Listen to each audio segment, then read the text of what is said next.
Bum, bum, bum. Hey, everybody. Come on in. It's time.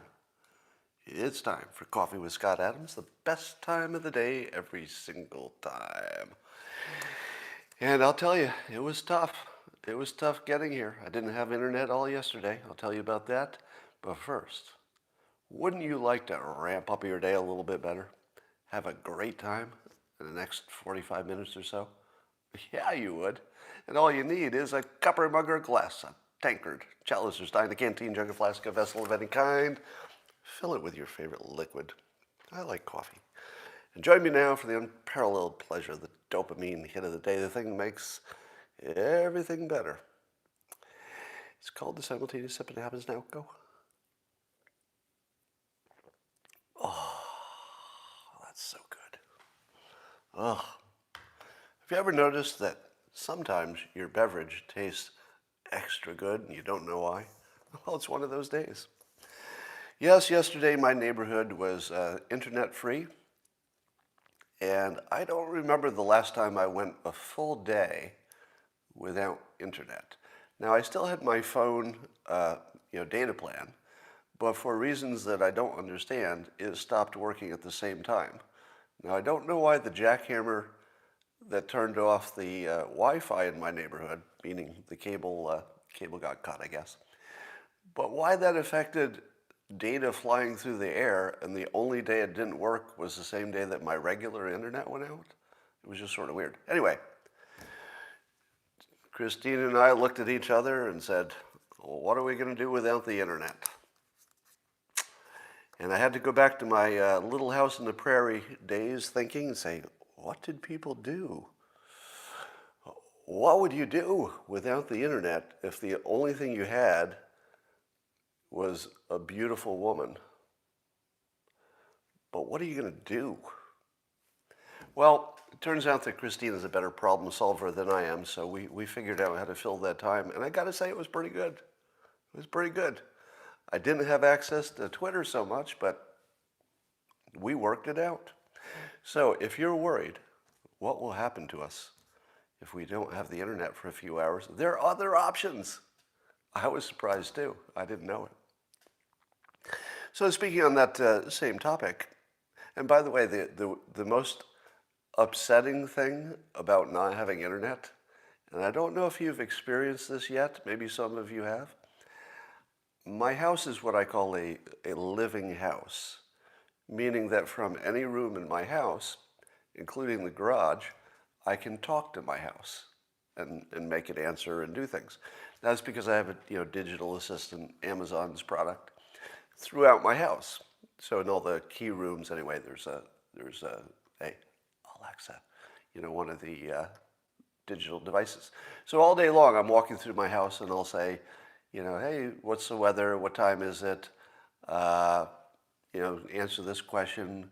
I make it do math because I'll be thinking, I wonder if the math of that word works. And I just speak out loud and it does the math for me. And then I go on. It's become this augmentation to my normal experience that I just expect the house to talk to me. Because I don't really look at the device when I'm talking to it because it's, all over the house. So I just talk and it answers. And when that goes off, your house is dead. Now, if you've never experienced a living house, you wouldn't notice when it's dead. But it's really weird to have a house that won't talk back to you for the first time in a few years. All right. I was looking at Gregg Jarrett's blog, I guess it would be called, website.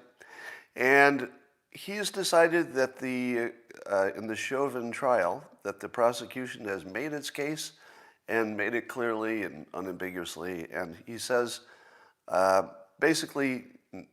quote, no reasonable jury could conclude that Chauvin did not substantially cause Floyd's death.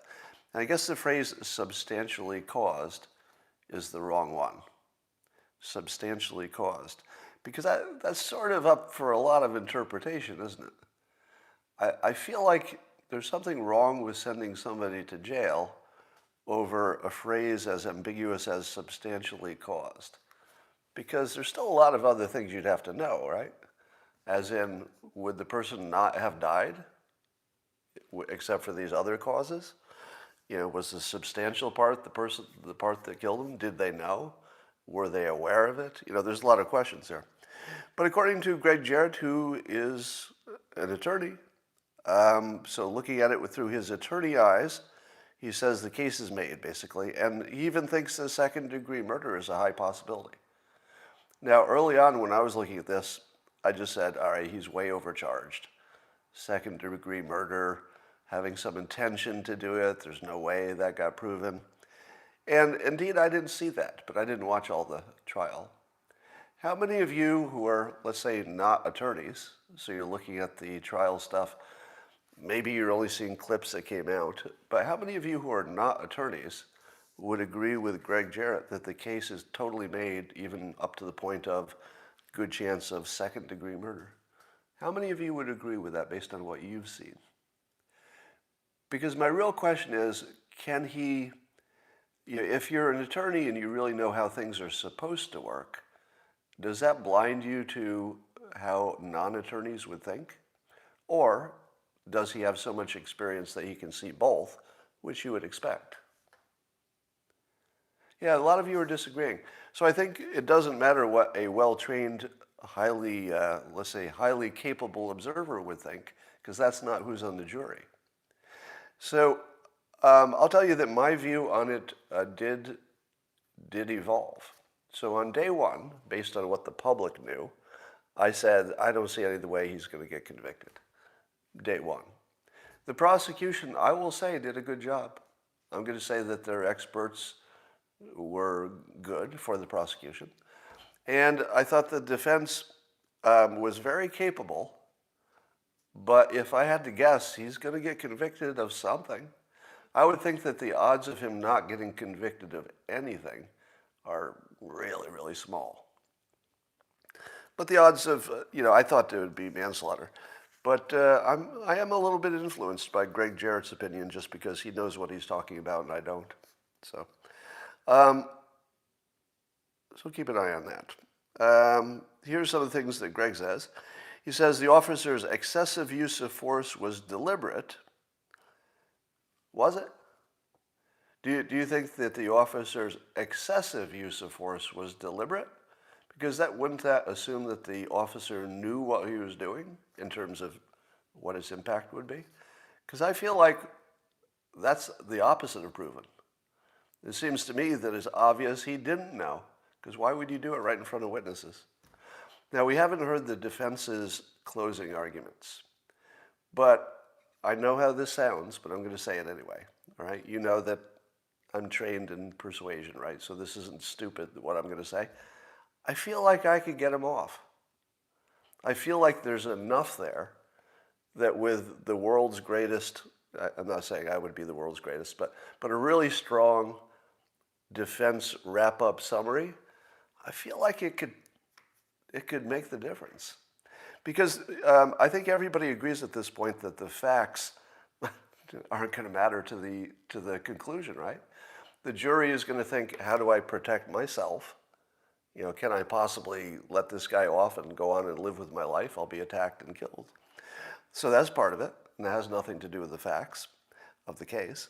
And I think that there's enough ambiguity here that you could pretty much make the case. Here's how I would argue it. I would say you're wondering if the officer knew what he was doing. So this would be the second-degree charge, second-degree murder. If you think that he knew what he was doing, how would you explain the fact that he did it slowly in front of witnesses who were filming it and in front of his peers? How could that possibly be explained by him knowing he was using too much force? Why would he do that? What possible motivation would anybody have to ruin their own life, quite clearly, by committing a crime in front of the best witnesses in the world? If you're the jury and you hear me say that, what's your answer? He's a racist? That doesn't make sense. Because even a racist wants to protect themselves. Even a racist wants to protect their own family. So everything that you saw Chauvin do made no sense if you thought he knew what he was doing. It didn't make any sense. If you put me in front of the jury, I'm going to demolish that. And what we've seen from the defense attorney is that he's capable of doing that as well. So until you hear the closing argument, I don't know if you've heard anything. Then Gregg Jarrett says, at the very least, the defendant committed a dangerous act in using the legal term, quote, evincing a depraved mind. Okay, evincing a depraved mind. You're on the jury and you're not a lawyer. What the hell does that mean? Do you think that the average jury of Americans could even wrestle with the concept, competently, all 12 of them? Some of them, of course, but any 12 Americans that you pick, not based on their, let's say, academic credentials, but just a cross-section of Americans on a jury, how many of them could competently deal with what evincing a depraved mind even means? Now, of course, it'll be defined for them, etc., but do you think that'll help? 12 Americans. You think all 12 of them are going to get what evincing a depraved mind actually even means? No. We don't live in a country where 12 people could handle that. 12 people couldn't even handle directions on, putting IKEA furniture together. You can't get 12 people to do anything competently, like all of them. So that's a problem, and I would say that put me in front of the jury, and I would say, ladies and gentlemen of the jury, the charge of third-degree murder depends, well, I guess this one also would cover manslaughter, but it depends on you understanding the thoughts of Mr. Chauvin. Do you think you can do that?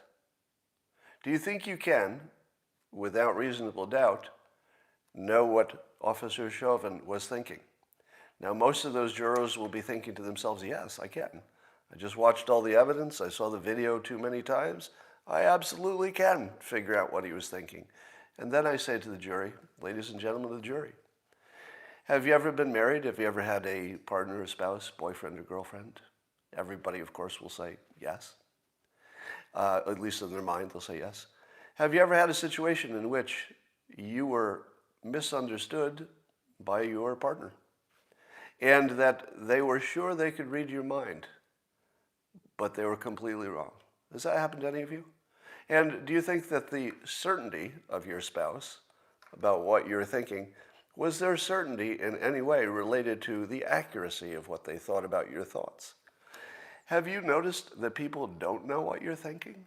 Have you noticed how often you've been wrong when you were positive you knew what somebody was thinking, let's say your spouse, only to find out that you were completely wrong? Ladies and gentlemen, if this case depends on you knowing the thoughts of a stranger, no matter how much data was presented, you are not being reasonable. A reasonable person knows they cannot know the inner thoughts of another person. You can only watch what they did. And even then, the video can be misleading. So at best, you have misleading video, you have conflicting testimony, and you would have to rely on what is effectively magic, the belief that you can read a stranger's mind. You don't think that's reasonable doubt? Honestly, I could win this case. I feel I could. I'm sure that lawyers are laughing at me right now because lawyers are assholes, so they're going to laugh at anybody who thinks they can do their job better than that. No, I'm just kidding. Lawyers are wonderful people. Actually, most lawyers are wonderful people. But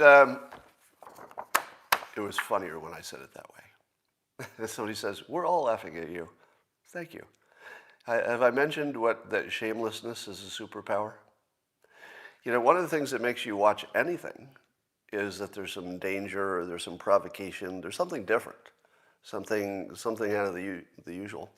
And when you see me do something that makes you say, there you go, I feel he's being arrogant, or I feel like he's way out over his skis. Man, lawyers are going to rip this guy apart. That's why you watch. Do you think it's an accident that I go to the edge? No, the edge is the only thing that's worth doing. If I didn't do that, you wouldn't watch. So you're supposed to be a little bit uncomfortable. Now, in my segment, The Left Eats Itself, CBS apparently is doing some major reorganization because they're racist and misogynist. So CBS apparently is full of racists and misogynists, and they had to do something about it. Okay. And it's probably true, by the way. I'm certainly not doubting it. But the people on the left are getting a good dose of their own medicine. And I'm not saying that this isn't fully warranted. I'm sure these complaints have some basis in fact. But it's interesting to watch everything come home, isn't it? Now, let's talk about the Trump curse. You know the Trump curse, which is people who criticize ex-President Trump, bad things happen to them, or people he doesn't like. Well, today we hear that Mike Pence got a pacemaker, which, these days is a fairly safe procedure, right? But if you had somebody running for president, let's say hypothetically, would you be comfortable if that person had a pacemaker? Now, of course, the medical professionals will probably come out and say, this is so routine now.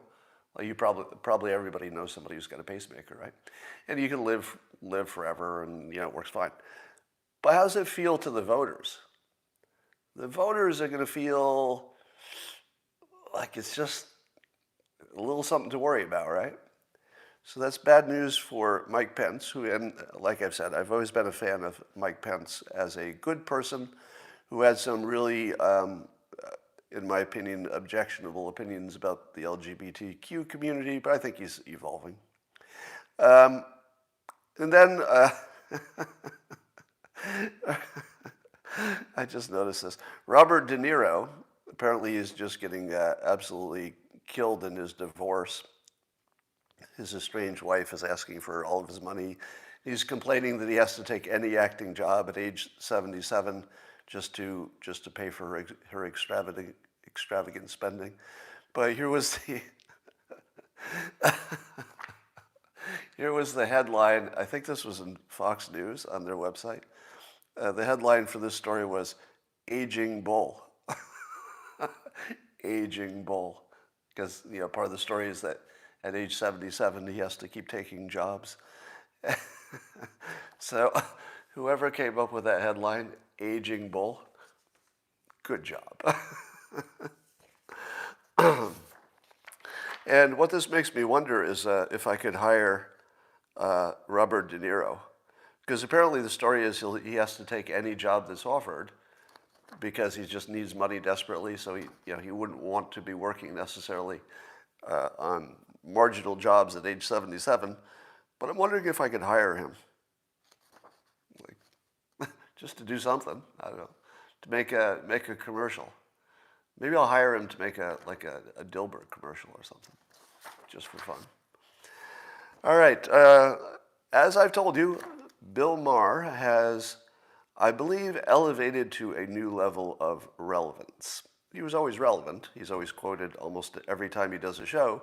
He becomes the news the next day. That's about as relevant as you can get. But I feel like he's ascended to a new height. And for reference, I've been critical of his opinions in the past, especially on Trump stuff. But he has become the best insider critic of the left. Insider meaning he has more affinity for that side. But man, he's being savage to his own team and right. Like, you could be savage if you're right, and he's just right. And here's some of the things he's been saying about that. So Bill Maher pointed to a Gallup survey that showed that a vast majority of Democrats incorrectly overestimate the probability of being hospitalized from COVID, with 41% of Democrats believing there's a 50% chance there's a 50% chance of hospitalization if you get COVID. Democrats believe there's a 50% chance you'll end up in the hospital if you get COVID. What news do you think they've been consuming? Now, apparently, they're let's see, compare that to, while only 10% of Democrats correctly said that the probability is only 1 in 5, or 1 to 5%. I'm sorry, 1 to 5%, while 26% of Republicans said the same. So basically, Maher is saying that the Democrats are completely factually uninformed, and that the party of science, he basically mocks his own party for being the party of science and being completely oblivious to science. Now, he has to know what the problem is, right? He has to know that the problem is the news, right? CNN, MSNBC, the news. Of course he knows that. Of course he does. And he goes on. I mean, this is sort of this was his closing monologue, and the parts I'm reading about are basically a masterpiece of political commentary, in my opinion. He goes, I think a lot of people died because of Trump's incompetence. You can agree or disagree with that opinion, but I would say that's a reasonable mainstream opinion, right? And he goes, and I think a lot of people died because talking about obesity became a third rail in America. It is the key piece of the puzzle, by far the most pertinent factor, but you dare not speak its name. Who else on the left could say that? Right? And again, I'm not even sure Bill Maher even qualifies as just being on the left, because he's one of the few people who can take a reasonable opinion no matter where it lands. That's pretty brave. It's pretty brave, right? And this is why we like having a Bill Maher in the world, because he can just say stuff, or he's willing to, that you can't say. And I think that's important for his audience to hear. Then Bill Maher blasted The Atlantic magazine. Do you remember when The Atlantic, well, I'm not sure I ever remember, was sort of respectable, and then it became just sort of a joke of a magazine, which it is now. So he made fun of The Atlantic for shaming the media's use of beach photos as a concern for spreading the virus. And then Maher said, even though it's increasingly looking like the beach is the best place to avoid it. So again, Atlantic, associated with the left, completely unscientifically covering the beaches as being a problem. And then Bill Maher went on to praise Ron DeSantis for following the science. And he described Ron DeSantis, a Republican, Bill Maher, on his show, highly favored by people on the left, said out loud, without a qualifier. This is important. Can you imagine somebody's voice who's as prominent on the left giving an unqualified opinion that Ron DeSantis nailed this thing? When was the last time you heard a Democrat not throw in, and he's bad on these other things? Right? That's just the common thing. Well, I don't like Ron DeSantis for X, Y, and Z, but I got to say he might have done okay with it. That would be the normal way you'd hear this. Credit to Bill Maher, he didn't do that. He just talked about the thing that was the topic and accurately described it, in my opinion. He also gave DeSantis credit for, I think he used the phrase, voraciously consuming the scientific literature. And then he mocked the Democrats for pretending that they're the party of science. He basically just ripped off the whole illusion that the Democrats have some kind of monopoly on science, because clearly it's not the case. Now, he did say that that COVID was the Democrats' equivalent of climate science denial, which, by the way, I'm closer to his opinion than you might know.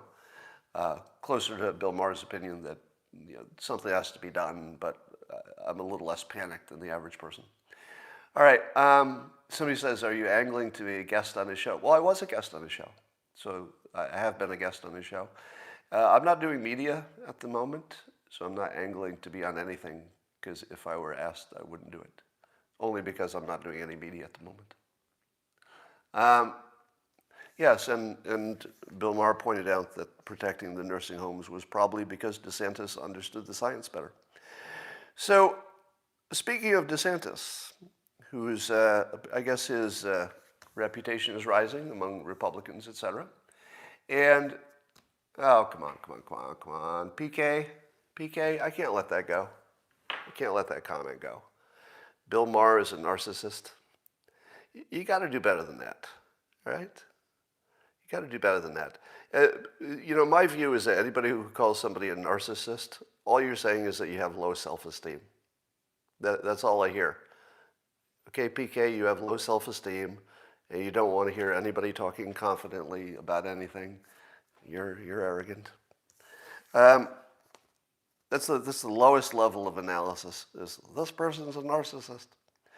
All right. So Ron DeSantis.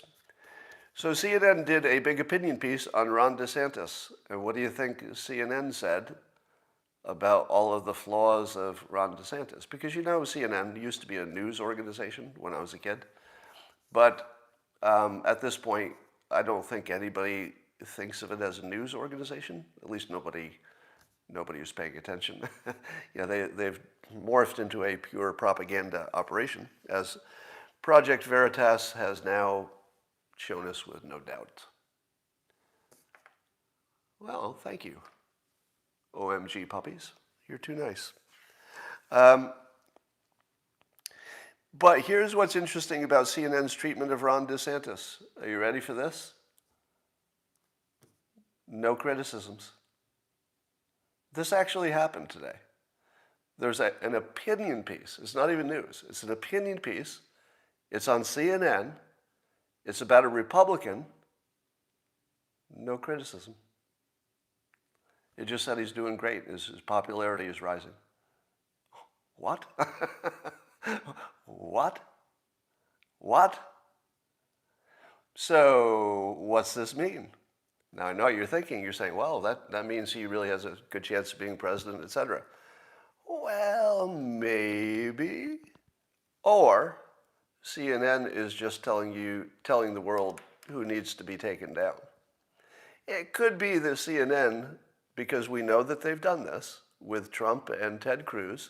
There are documents that have been presented that show without any doubt the Democrats and CNN were working together to try to promote the wrong candidates for the Republicans so that Trump would get nominated and he couldn't possibly win the presidency. Whoops. So it could be, and I'm not saying this is the case, but the thing you'd have to worry about is that CNN wants him to be the nominee, because they may think he's weak in some way, which I don't know. Now, one way that you could make the argument is he's not exciting. So wouldn't you agree? Ron DeSantis does not light up the room with his charisma. And if he were running in a, let's say, against Trump, he just wouldn't have a chance, because Trump's charisma just, fills the room and makes everybody disappear.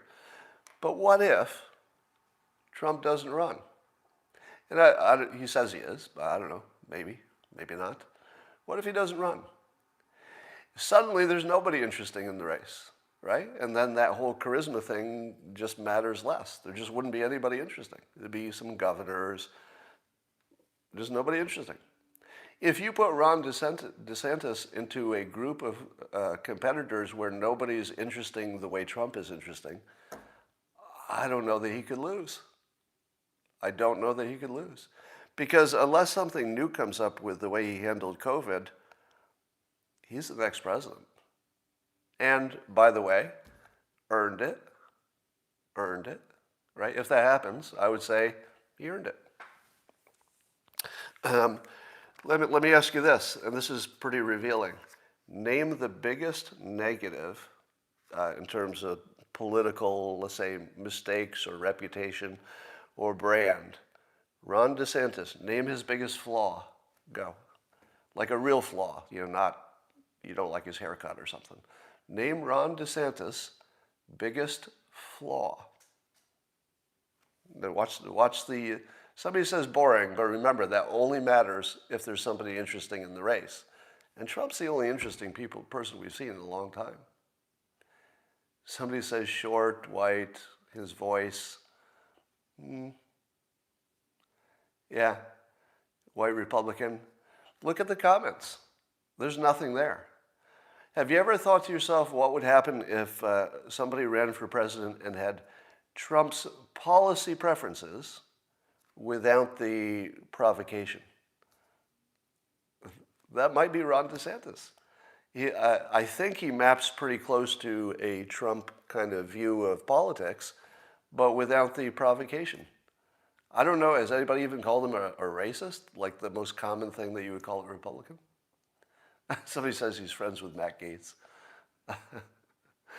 I don't know. At this point, he's surprised me a little bit. But if he runs against anybody interesting, he has a problem.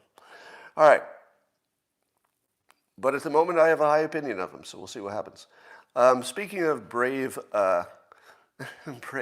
pundits, there are only a few people in the public eye who are even able to say what they think.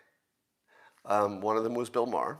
Another is Greg Gutfeld, who had a great monologue about, I guess Ben and Jerry's want to defund the police and stuff.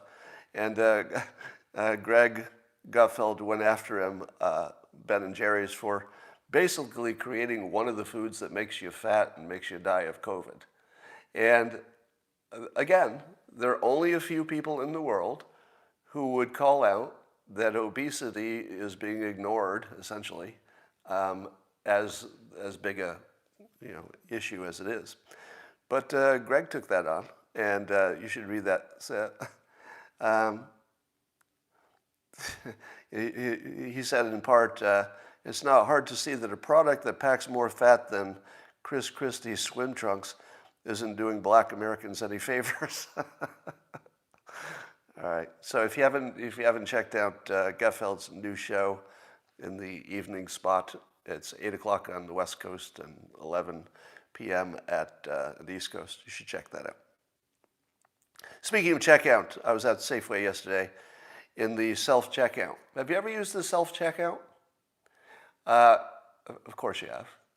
Have you ever successfully used self-checkout without somebody having to come over and clear it for you? I have not. So I have this many-year track record, and I do it just for fun to see if I can do it. Let's see if I can use the self-checkout without having to call the attendant over to clear something and fix something and change the number of bags. Never works. So yesterday, again, it didn't work, and the helper who helps out when we need it comes over, and let me preface this by saying I don't do fat shaming. Fat shaming is not allowed on this. Everybody's different. Nobody wants to be overweight, right? So nobody chooses it. We're all different. There are reasons that people have more weight than other people. But the woman who came over was very large woman.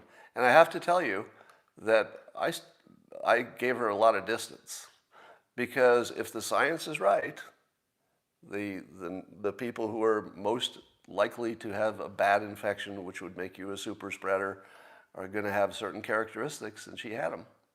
And so I gave her a lot of distance. And I wondered if we'd known that earlier, if it made any difference. I feel like it would. Do you know there's a gigantic problem in this country that nobody talks about because it's one of those, it's hard to talk about, but we're seeing a few more articles about it. It's loneliness. Loneliness. It's a really unsexy topic. And it's also one that you're not likely to find a leader who turns it into, a movement or something.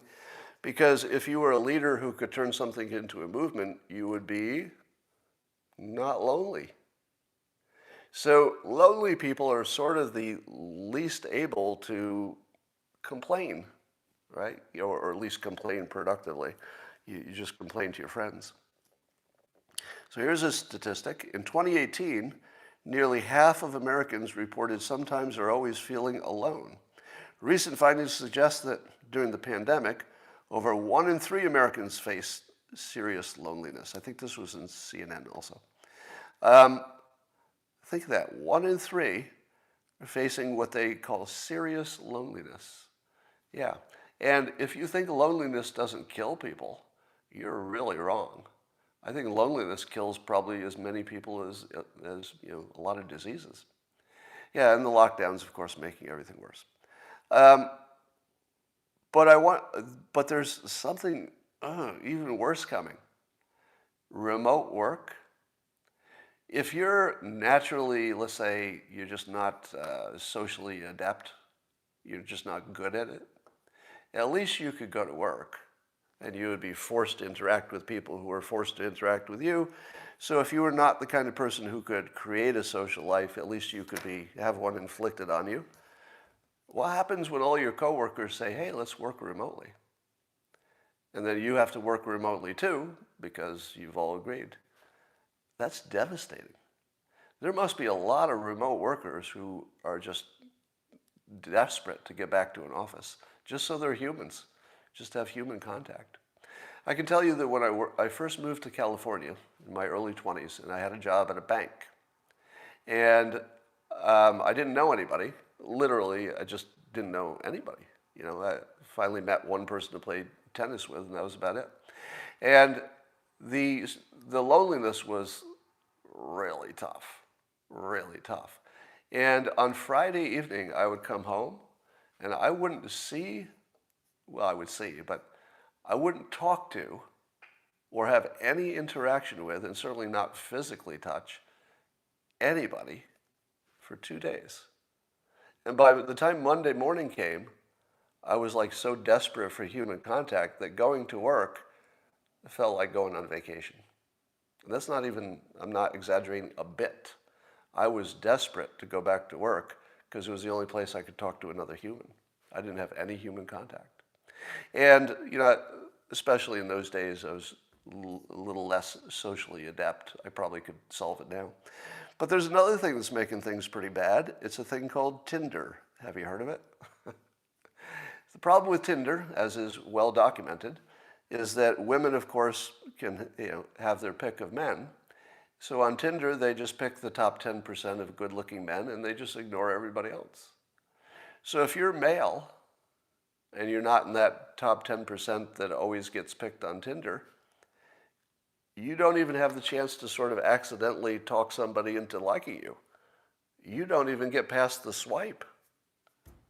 And, I have never been single in a Tinder world, or at least I've never used Tinder and been single at the same time.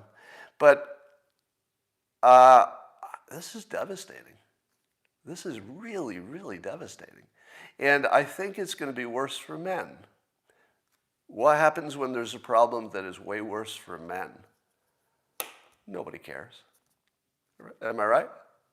If you could imagine that women are better at just making friends and socializing and stuff, and I think that's a fair statement, that there'll be plenty of loneliness on the women's side too, but it's sort of a man problem, isn't it?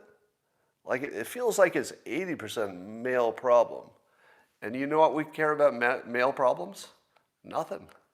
Nothing. Society doesn't care about men's problems. Never has, never will. Not this kind of problem.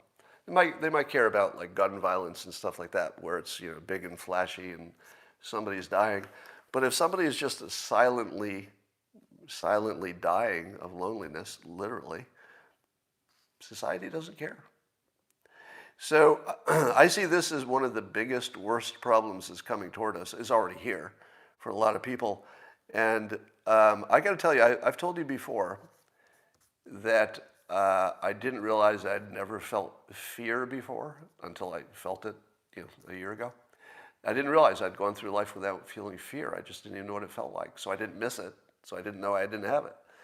But there is one thing that scares the shit out of me, and it's loneliness. It's the only thing that really scares me. I mean, I was scared about Christine learning to fly airplanes.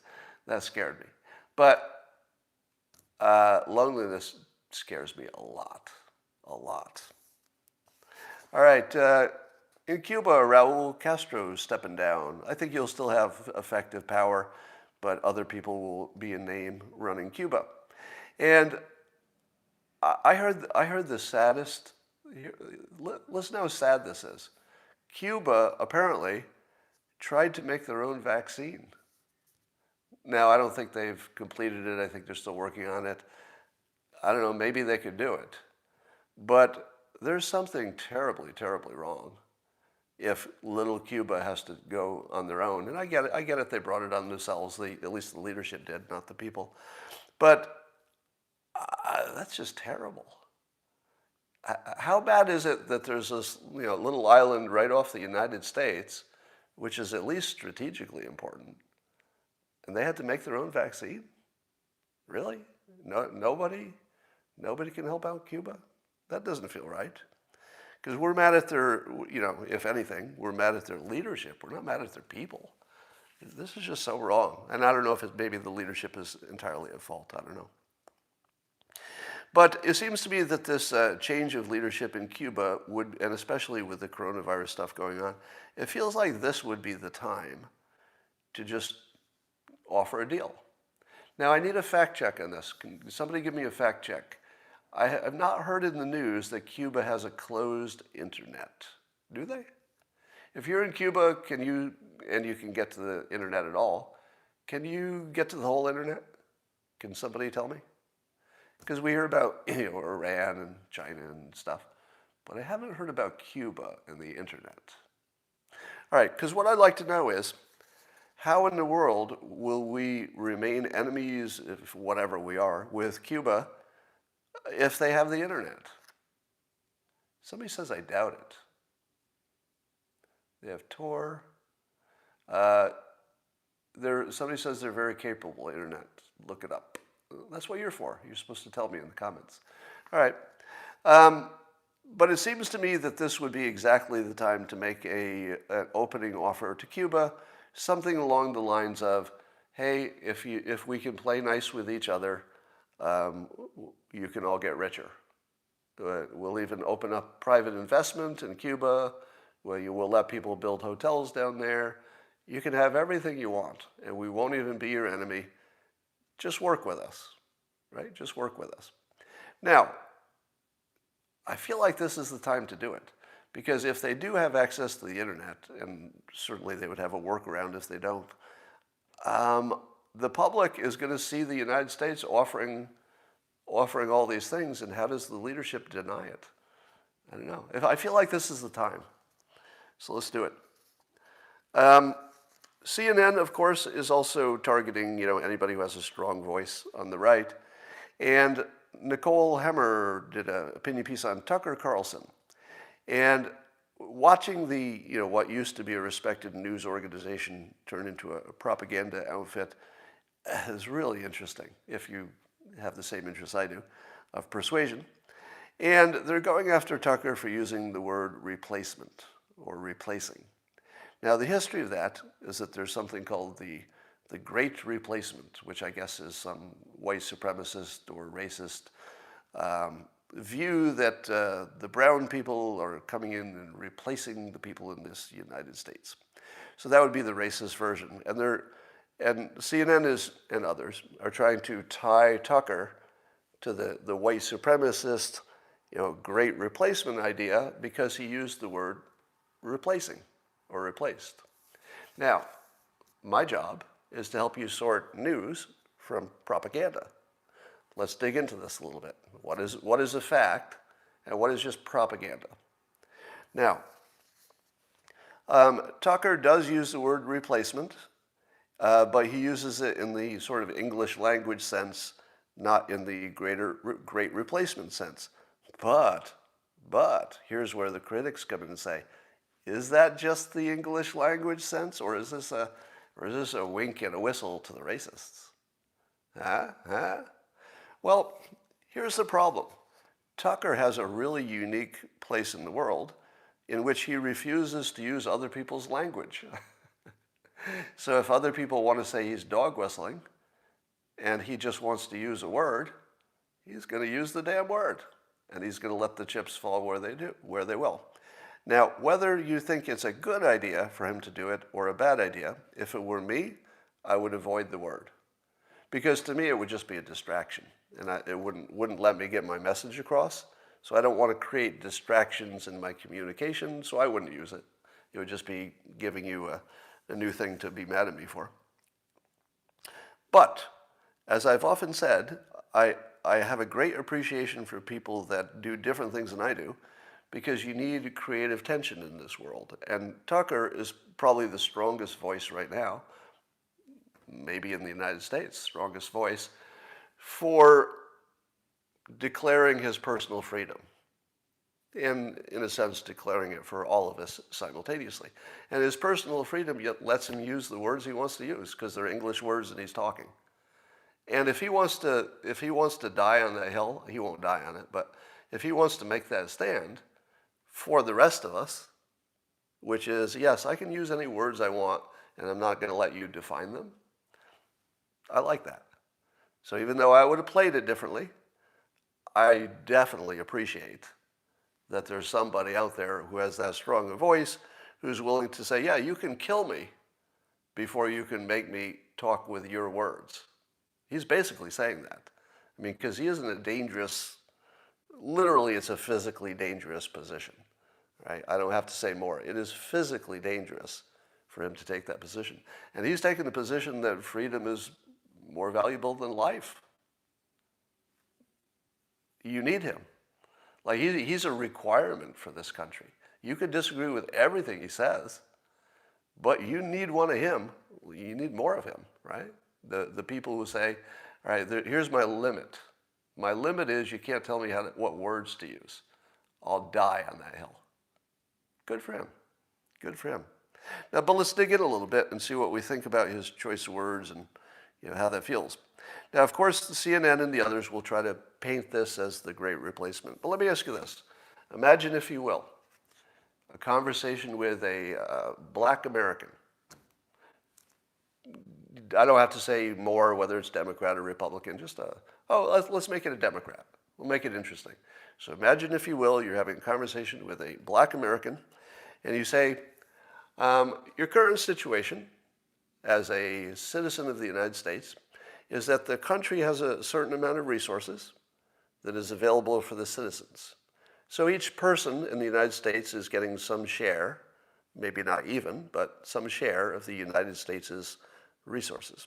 And you're getting some of that, right? Right. Also, each individual citizen has some political power based on their vote. And you have that, right? Of course. And you say, what would you think of letting people from outside the country into the country so they could take some of the resources that would have been yours and some of the political power that would have been yours? What do you think of that? Average black Democrat American, what would they say? Well, I think if they were good Democrats, they'd say, I'm good with that. This is a country of immigrants. Of course we want to help them. Our economic well-being in the future actually requires immigration. We don't even have an option. If you stopped immigration, we would eventually, age out and be unproductive, and it would be bad for everything. So yes, I'm totally on board with immigration coming in, even though I completely understand it reduces a little bit of the resources in the short run. In the long run, I think it might be good, but in the short run, it reduces my resources, and it reduces my political power if they vote, because there'll be more of them, and I'm still just one person. And then you say, that's very open-minded of you, and I agree with you more than I disagree. We do need immigration to be economically healthy. By the way, you all know that, right? Is there anybody here who doesn't know that, at least among economists, left or right, if we don't have a lot of young people coming in with immigration, we're kind of dead? Does everybody know that? Or do you think that just immigration is bad? It's required. It's not even optional, really. The way we're set up, it's closer to required. And when I say required, I mean for the strongest economy. All right, so now you continue your conversation with my hypothetical, imaginary black Democrat American. And you say, all right, I'm on the same side with you. We do need immigration, and even if it costs a little bit, even if it decreases a little bit of your vote, you get more than you lose. And then I say, well, that wasn't exactly what I was talking about. What I'm talking about is that you let everybody in. If they want to come in, they can come in. And then the black Democrat says, well, how many people would that be compared to our normal amount, which is kind of healthy? Well, it would be unlimited. It would be waves and waves of people. And it would be up to them how much of your resources they get. And then you say, wait a minute, say that again? Yeah, that's right. It wouldn't be up to you how much of America's resources, which are part of yours, it wouldn't be up to you how much of that got transferred to them. It would be up to them, because they're the ones deciding to come. And if lots of them decide to come, then a lot of your resources go that way. But it's their decision. Now what do you think? Do you think that there's even one black Democrat that you could get to say, yeah, I still like it, even though I'll be worse off? I mean, you could probably get somebody to say anything. You know, there's always 25% of the public that will say anything. But seriously, are there any black Americans who disagree with Tucker? No. I don't think there are. You would just have to present the argument without all the trigger words. If you take the triggers out and you acknowledge that immigration, of course, is good for the country, I don't think anybody who's smart even argues that. I might be wrong, but is there anybody smart on either the left or the right who thinks immigration could just stop? There's nobody smart who believes that, right? Everybody believes there has to be some level. It's just a difference in what it is, whether it's unlimited or limited. So when Tucker uses the word replacement, he is using it in the English language sense. If you hear a dog whistle, good for you. It's English. He can use English. He's allowed. Replacement's a word. And it is quite literally an accurate description, meaning that your amount of political power would be some of it, not you, but some of that would be replaced with a little more power for other people. Some of the resources that would be partly yours as an American, some of that would be replaced with other people getting it. Not even saying that's bad. Again, if immigration is the right level for good economics and good health of the country, then that's exactly the replacement you'd want, right? No matter who you are, you want the country to be prosperous, etc. All right, so a lot of this is a fake argument, and you can see that news has turned into propaganda. It's the only way you can put us against each other. If immigration were ever described without the trigger words, I don't even think we'd have any disagreement. In many ways, immigration is largely just a fake issue. It's a fake issue. Because if I put a bunch of Democrats in a room who, let's say they disagreed with me on immigration, I'll bet you we would leave the room agreeing. I'll bet you. No matter how we entered the room, I'll bet we'd leave the room agreeing if you let the rest of the world be ignored and it was just people in a room talking. Because I would say the same thing I did. Everybody agrees some immigration is good. Raise your hands, everybody. Everybody agrees that unlimited immigration would be bad, right? And if anybody says, no, I think unlimited immigration is good, then you just say, you're not for us. you need to go somewhere where you're not trying to be a country, right? You know, someplace where they don't mind that your country falls apart. And then I would say, how about this? We'll get our best economists to agree how much immigration and what kind and from what people, from where, for the best economic result.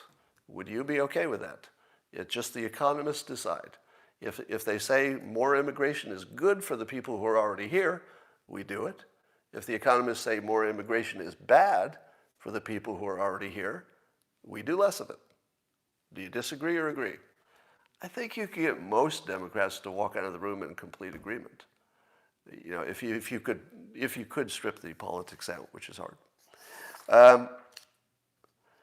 So Biden continues to become Trump, but it didn't work out this time. I told you in advance that Biden would be forced to adopt a lot of Trump's policies that he had complained about. But one of the ones he tried to adopt was keeping the same level as Trump had for refugees. So as opposed to regular immigrants, refugees. And apparently that limit's pretty low, 15,000 or something. Biden wanted it to be 60-some thousand.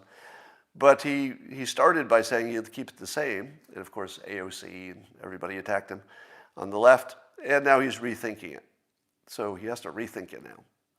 But isn't it interesting that when Joe Biden, the leader of the left, had to make the actual decision, it wasn't just talk anymore, now he's in charge, he has to actually do it, that he agreed with Trump. When he had to actually make the decision, he violated his own promise and just did what Trump did. Because once you looked at the facts, I guess that's where they both ended up. But apparently now he got so much pushback, he's going to have to do something he obviously didn't want to do. Jen Psaki quite cleverly blamed this on Trump. Before I tell you how, if you haven't heard this part, take a guess. I want to see if you can guess. How did Biden's spokesperson, Jen Psaki, how did she find a way to blame Trump for the fact that Biden wasn't going to increase the number of refugees over Trump's level? Let's see if you could guess. This will see if you could be the spokesperson. Somebody says racism. No, not in this case.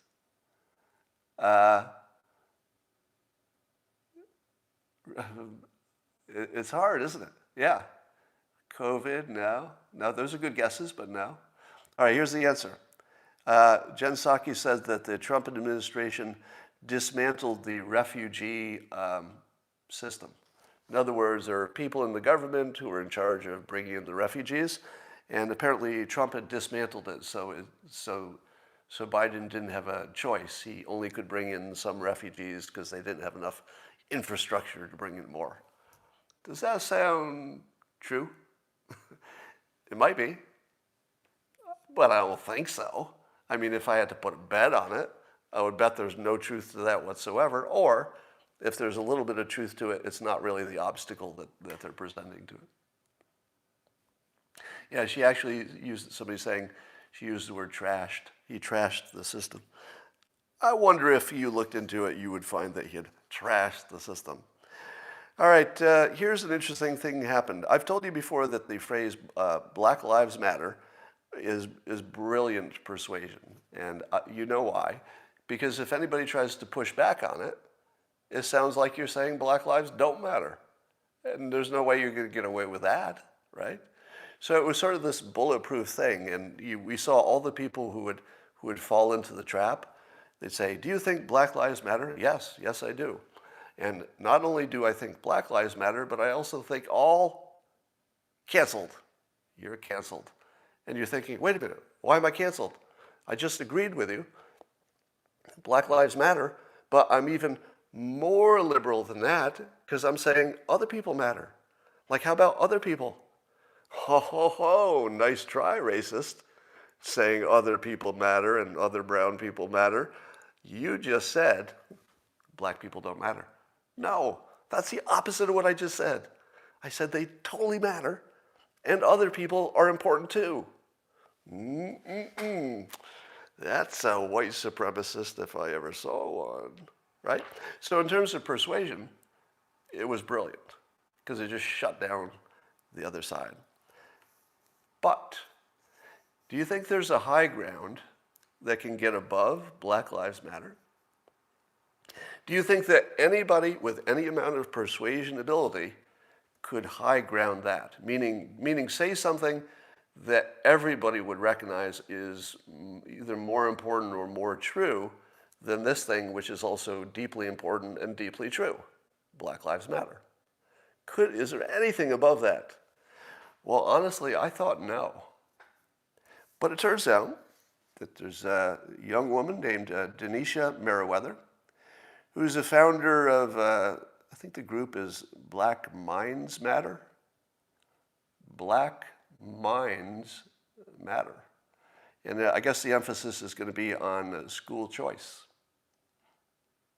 It's pretty good, isn't it? Black minds matter. I'll give you two choices.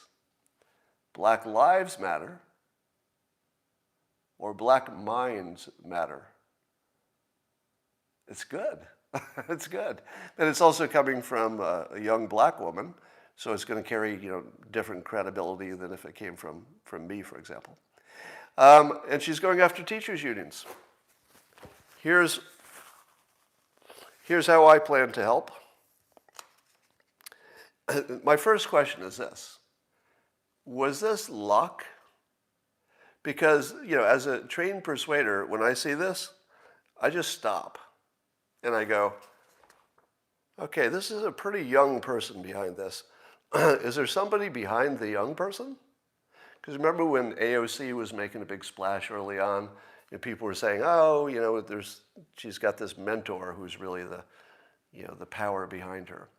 Now, which I always thought was unfair, by the way. I mean, I'm sure he had some influence, but I think that was unfair. But when I see somebody do this being finding something that's this powerful as a persuasion starting point, I wonder, did this come from somebody this young? Because you'd have to be pretty experienced to intentionally come up with something that almost looked impossible to me. Find a higher high ground than Black Lives Matter that even black people would say, yeah, that's better. That's pretty good. So when you see this, you got to ask, is it an accident? If it's not an accident, there's a new force to be reckoned with that we don't quite understand, and we might see more of it. Here's what I'd like to add, and I tweeted this today, I think, that teachers' unions are the main source of gun violence. What do you think when you hear that? Teachers' unions are the main source of gun violence. It's true. It's not even a little bit untrue. Because if our school system were better, everybody would have more options, crime would be less, there would be fewer reasons and atmospheres and situations and neighborhoods in which gun violence is routine. And I don't think it's a stretch to say that without teachers' unions, you would already have school choice. It would be a huge advantage to all low-income people who could have some chance of getting there if we changed the funding to follow the student instead of the school, which is the big trend now. Here's another one. Teachers' unions are the main source of white supremacy. I used to say that teachers' unions were the main source of systemic racism. And while people would say to themselves, yeah, I get that intellectually, what you're saying is that you can't even things up until you get the schools right? If everybody doesn't have equal schools, you're pretty much doomed to have an average that's as good in the long run. I mean, you can't get there. So the school systems are the main source of systemic racism, which is not hyperbole, by the way. It's not just persuasion for persuasion's sake. Literally, truly, factually, unambiguously, teachers' unions are the main cause of systemic racism. But persuasion-wise, it's more powerful if you say white supremacy. Because I didn't weaponize that word, or those words. That got weaponized by the people I'm talking to. So once they've weaponized it, it's a weapon. You've seen Trump take fake news out of the hands of his opponents, turn the gun around and use it against them. It works. Once a term has been weaponized, it's your weapon too, right? Once it's weaponized. So imagine, if you will, a white Republican leader. I'll just throw out some names just because they're prominent. Imagine a Tom Cotton, a Ron DeSantis. I'm talking about people who are considered reasonable, right? Imagine a Ted Cruz, maybe less reasonable according to the left, but still a serious person. Imagine them saying teachers' unions are the main source of white supremacy, and here's the argument. Because if you don't fix them, whoever's in charge will stay there, right? If you don't fix the schools, whoever you think is in charge of the country stays there. Because the rich people and the white people will have school choice because they have money. So they can have more choice. They can move to a better neighborhood, better schools. So if you want to maintain white supremacy, the number one thing, nothing's even close. If you said, what's the number one thing? It's teachers' unions, because they're ruining the whole school system, which causes everything to be impossible after that. So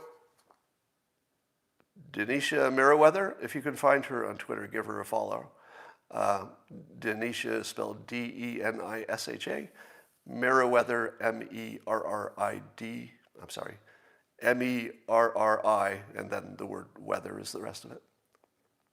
So give her a follow. She's on the right track. I got a question for you. Oh, here's another one. Critical race theory causes gun violence. Do you believe that? Teaching critical race theory causes gun violence. It almost has to, doesn't it? Because the whole point of critical race theory is to demonize part of the public and cause us to hate each other for reasons that we didn't need to, right? And if you create animosity, you carve out enemies where enemies didn't have to be, how does that not affect violence? I feel like it's just, A leads to B. It's got to happen. So if you argue that there are benefits of critical race theory, and obviously the people promoting it believe there are, you should not ignore the fact that it almost certainly is going to increase gun violence in the long run. I don't know how it wouldn't. Here's a provocative question. Are black Republicans happier than black Democrats? Go. What do you think? Of course, I've never seen any data that would suggest either way, but doesn't it feel obvious? I saw one person say no so far, and all the rest are yes. All the rest are yes. Now, of course, you're probably more Republicans than anything else on this broadcast here, but it looks obvious to me. I don't know if it's true, because you could easily be, fooled by stuff like that. Here's why I think it's obviously true. If you are sold a story where you are a victim and that's why you are where you are, you're going to feel like a victim. If you're sold a story, let's say a more Republican-leaning story, where your success is entirely up to you, how do you feel? Even if you're not succeeding yet, but you feel your success is entirely up to you, don't you feel better? I would feel like you would have mental health problems if you had been convinced that you were a victim and there's not much you can do about it except complain. I've got a feeling that if anybody ever did this survey, now of course you wouldn't know what is cause and what is effect, right? So cause and effect could be a little messy here, but I'll bet you would find that it would be a fact, and I'll bet it wouldn't even be close. I'll bet the difference would be pretty significant. Now I'd love to know I'm wrong, because if I'm wrong about this, it would reveal how easily I could be fooled by misleading observational anecdotal stuff, which is always a good thing to learn. You can't learn that enough, really. All right. So, and I wonder if let's say that fact came out. Let's say some polling company found a way to poll this. It might be hard, but I suppose you could do it. And just find out that having let's say a Republican strategy and philosophy makes you happier. Now, what would restrict black Americans from, let's say, being Republicans? Would it be because Republicans are really religious on the whole, but black Americans are not? No. That's a match. Right? On religious stuff, black Americans and right-leaning Republicans pretty much a match. Both love their God, both want to go to church, both consider it on average, of course, everybody's different, but on average. So if you've got the religion thing right, all you're talking about is sort of a strategy. And I don't think that the Republicans have ever done a good job of selling republicanism as a success strategy. Yeah? What happened when you heard me say that? Selling the Republican platform as a personal success strategy. Because it is. It happens to be, politics is how we talk about it and frame it, but it's about you personally. It's about you personally taking control of your life, getting your education, staying out of jail, praying to your God. It's optional, but it's part of it, right? And it seems to me that the Republicans are just selling their brand all wrong because they talk about the policies, and that's sort of the national stuff, and of course they have to. But the powerful part of being a Republican isn't the policies. The powerful part is the life strategy stuff. And I got to tell you, I don't know if this could ever happen. I'm not sure I would predict it. But there's nothing to stop it, except the fake news, actually. The fake news is a pretty big force. But if the fake news were taken out of the picture, and we were not being continually brainwashed to hate each other, if you were black, and you were American, and you're presented with these two things, we got two different philosophies.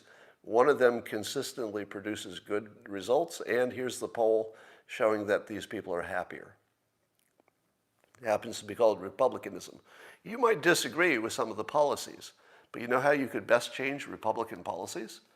Try being a Republican. If black people in numbers decided to support Republicans, Republicans would quite quickly modify their most extreme things that are the most problematic. It would happen automatically. So if you want Republicans to act differently, become a Republican. And if you want to be personally successful in your life, the Republicans have the formula. Forget about the policies. They just have the formula for personal success that's completely separate from, what do you do with world events and what your tax rate is. That's a whole different topic. But just taking care of yourself, getting your education, protecting yourself, knowing your constitutional rights, treating everybody the same based on, what they do, not their, anything else. That's really Republican. Somebody says, but you're not a Republican. I'm not. I do not identify as Republican and probably never will.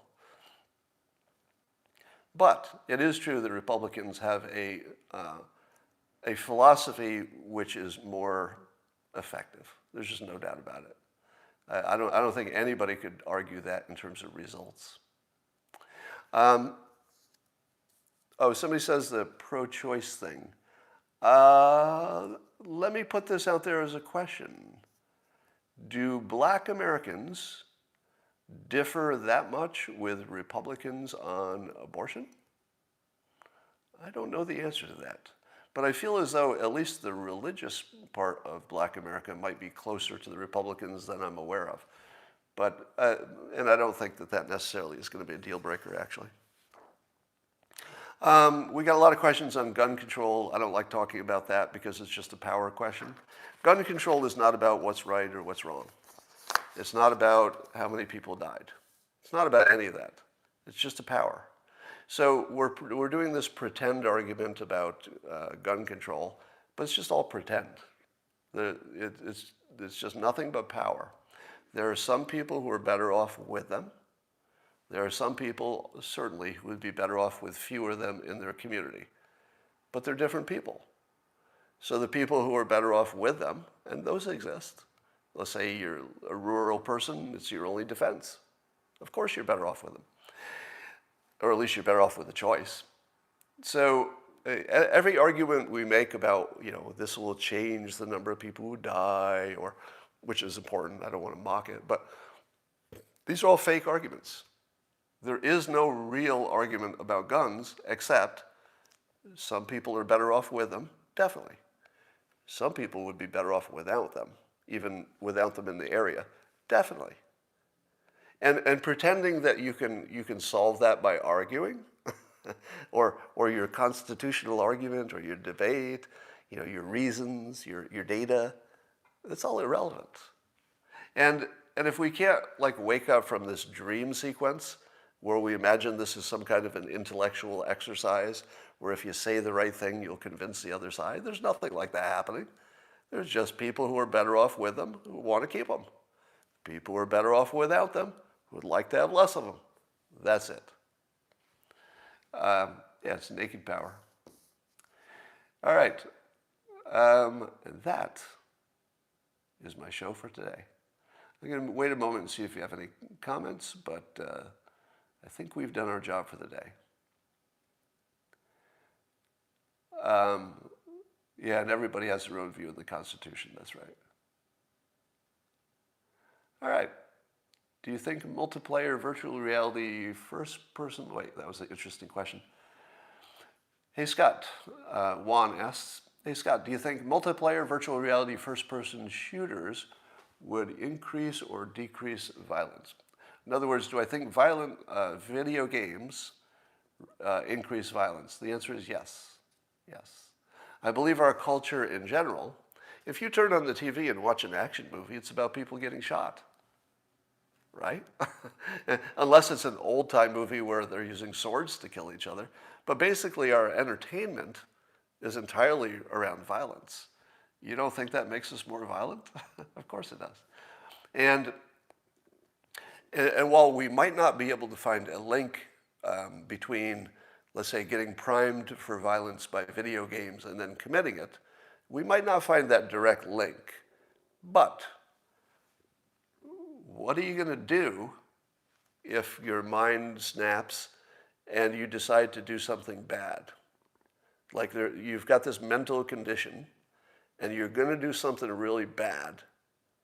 What do you choose to do? Well, what you choose to do is whatever's in the top of your mind, like what you've experienced recently. 0 people have done hand grenade attacks. Now, it's harder to get a hand grenade, right? But people will do the kind of attack that's in the top of their mind. And because the news is covering nonstop mass shootings, you'll have more mass shootings. You'll have more mass shootings because of video games. You'll have more mass shootings because of the way the news covers it. You'll have more mass shootings because of the coronavirus lockdown. You'll have more mass shootings because teachers' unions, basically our entire society is guiding us toward more mass shootings, right? So the way to fix them is that you'd have to fix everything. But there's a trade-off here, and it's an ugly one. And I almost hate to mention it. The violence is all men, right? I mean, for all practical purposes, it's a male violence problem. What would happen to the United States if we did a serious effort to reduce male violence? Feels like a big problem, right? I mean, obviously it's a big problem. Lots of people dying. But suppose you succeeded. Suppose you succeeded in making American men less violent. What would you have? You know where I'm heading here, right? It's the thing nobody wants to say out loud. America is great because the men are violent as hell. I wish that were not true, right? I'm not, if it sounds like I'm being a cheerleader for violence, I'm not. Nobody is a cheerleader for violence. That's not even a thing. But it is just a fact that violence is an asset. And if you have it on your side might do well. You know, all other things have to be considered. If you're a criminal, violence might not work out for you. But if you're a country, violence is a national asset. And when other countries look at us, do they not say, they're crazy? Do you know why Afghanistan can repel every major world power? It takes a long time, but Afghanistan can do it apparently consistently. Hey, Russia, good try, you're out of here. Hey, United States, nice try, you're out of here. What's one of the biggest assets that the Afghan men, what is their biggest asset? I would like permission for cursing. There will be a curse word coming up. It's the only one. I saved it for the end. You ready? One of the superpowers that the Afghan men have is that they're crazy motherfuckers. I'm not wrong. You can count on them not quitting, even when a reasonable person should absolutely quit. They're not going to do it. They are violent, like violence you've never even seen, and they're not going to stop, and you know it's true. Why are we leaving Afghanistan? Because their men are too violent for a superpower. That's real, right? That's real. And I have to think that other countries look at the United States a little bit the same way. It's like, they seem a little trigger happy over there. Maybe when we're negotiating, we'll take that into account. Maybe when we're deciding to militarily oppose them, we'll take into the account that they will kill us for entertainment. You know, you never want to get in a fight with somebody who enjoys fighting. That's the best advice I could ever give you. Never get in a fight with somebody who enjoys fighting. That's not going to work out well. And the United States uses violence for entertainment. Do you want to get in a fight with somebody who uses violence for entertainment? That's the worst person to get into a fight with. So, nobody's in favor of violence. That would be a dumb position. Nobody is. But it's just a fact that violence is an asset. It's just a fact. And if you can't acknowledge that, you'll be confused about the world. Yeah, so we do need to do something about the gun violence, but I don't have any special ideas other than fixing the school systems, and that takes a while. All right, that's all for now. I'll talk to you tomorrow.